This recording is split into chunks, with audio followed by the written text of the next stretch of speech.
Good morning, boys and girls. So, you all have already had your 3 days worth of virtual videos, but I have another story that I just wanted to share with you today just as a little something extra. So if you get a chance, please, please, please enjoy this story.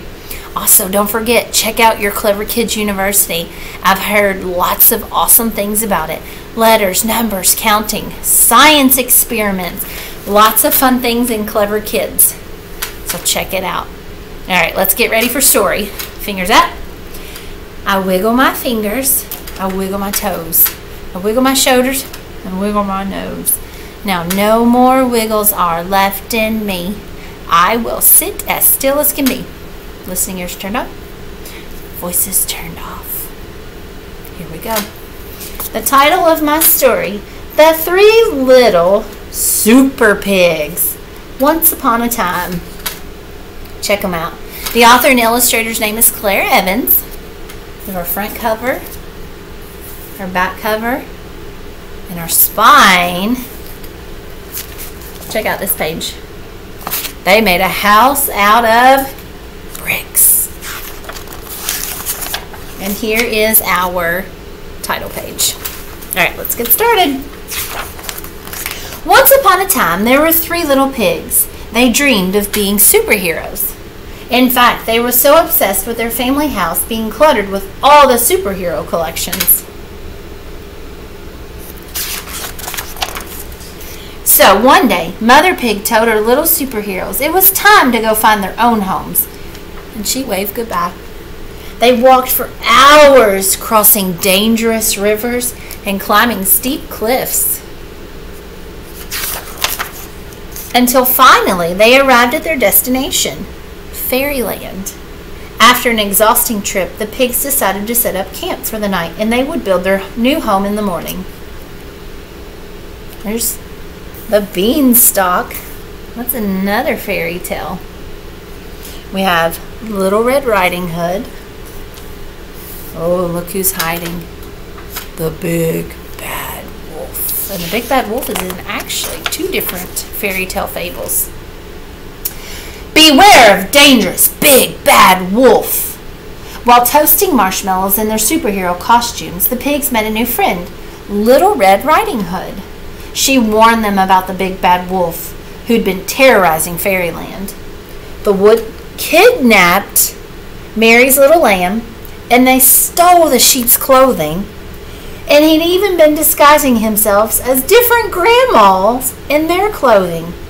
The pigs were warned. The next morning, two of the little pigs were desperate to play superheroes with their new friends, so they built houses as quickly as they could.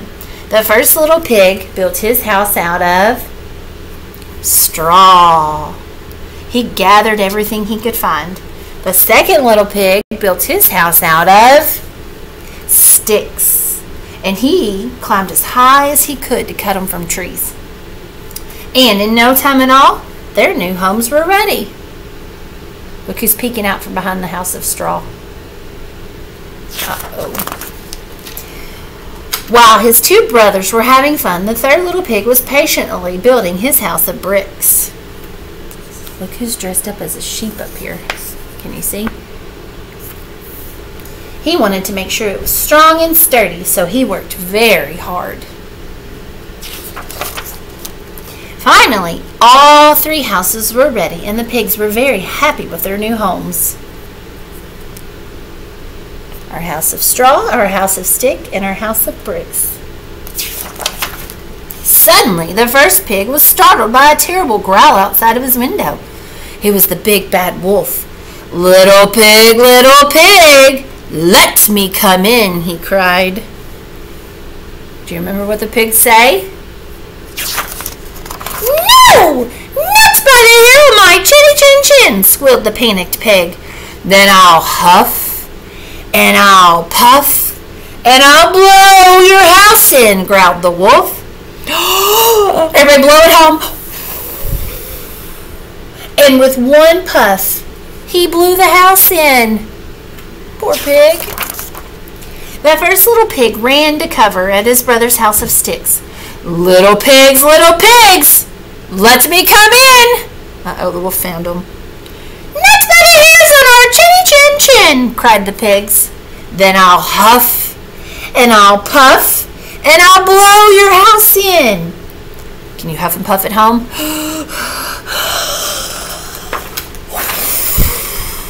And he blew the stick house in.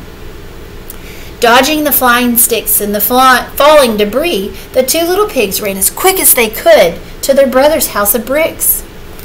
Whew! They were narrowly escaping that nasty wolf who was getting very angry and very hungry. Little pigs, let me come in, demanded the wolf. Nuts by the hairs on our chinny chin chins, the pigs replied. What's he going to do now? Then I'll huff, and I'll puff, and I'll blow your house in, screamed the wolf. Can you take a big deep breath? This is the house of bricks.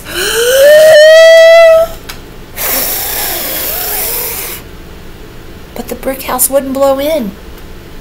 The wolf was furious. Do you know what it means to be furious? He's mad. Suddenly, the pigs were startled by a loud clanging noise from outside.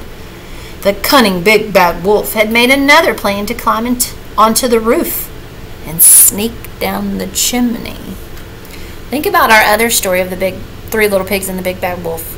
When he went down the chimney, what happened to the poor wolf? Two of the pigs started to panic, but the third pig had a super plan. He had been boiling a pan of water on the fire all day long. There it is.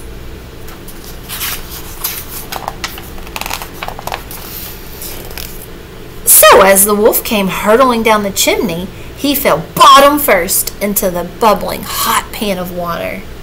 With a piercing shriek, he jumped out of the water and straight into the pig's net. The big bad wolf was defeated. The pigs waved goodbye to the silly wolf as they carted him off to prison. Did we have another story where the wolf was taken to jail? Our story from yesterday. With fairyland safe at last, the pigs' dream of becoming real superheroes had finally come true, and the whole town cheered their special new name. Hooray for the little super pigs. And look who's in jail. The big bad wolf. The end. Boys and girls, I really hope you're enjoying our stories about our three little pigs this week. I know last week we had Goldilocks and the Three Bears. These are some of our favorite things to read in February for I Love to Read Month. Keep up all of your good work. And next week when we come in person, you will have Pajama Day. And we may have some special stories for you all to take home for I Love to Read Month. Bye, friends.